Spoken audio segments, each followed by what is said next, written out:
Hi everyone, welcome to the YouTube channel. In this video, we will see how to use Wanderlog. If you're a beginner and you're using Wanderlog for the first time and you don't know how to do anything onto it, so don't worry, I'll show you the easiest way to use this platform.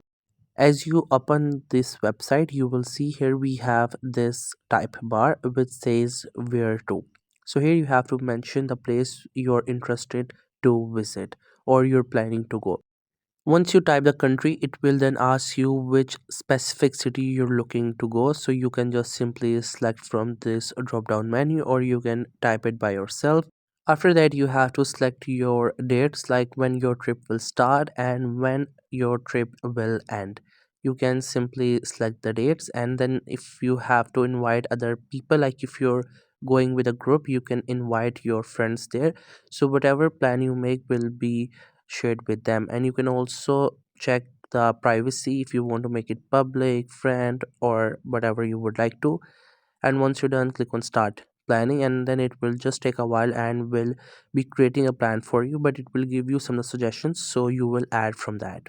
Now here you can say this is the interface that you will see. First you will see your trip, which is trip to Berlin.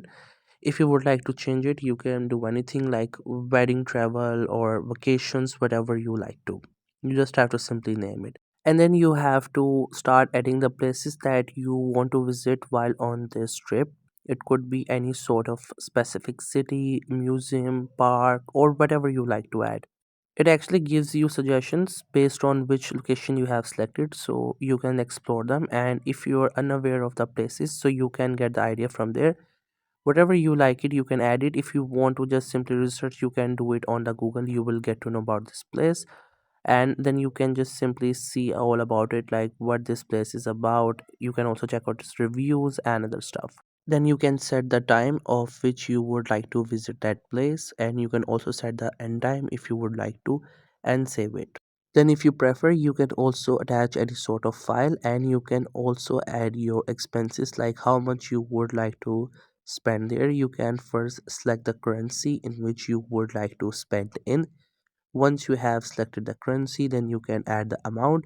So this is like an idea, you're making your budget, like how much you will spend. And if you would like to add in a description, you can do it.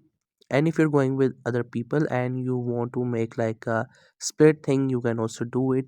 And you can also add the dates if you would like to, and then just simply save it. Other than that, if you would like to add another place that you would like to visit, so you can just simply do the same thing, give it a title, and you can just simply add a location in it. You can get these suggestions, or you can also search as per your preferences. Like if you're interested in the museums, you can search for museum, parks, restaurant, something like that. The location will come up, and then you will have to add the options that we did before, and you will be able to add that place as your part of trip. As you can see, I have searched for the restaurant and now I have selected this one. The same way you can search for any restaurant, hotel, or any specific place and do the same thing like we did before, like time and your expense, and you will be able to add it as a part of your trip. You can also categorize it and just simply save it. So that's how you can use Wanderlog as a beginner. I hope you found this video helpful and informative. If you're new to this channel or you have not subscribed yet, then make sure to subscribe it for more informative videos and updates. You can leave a like, comment. If you have any queries, feel free to ask. Thank you so much for watching the video.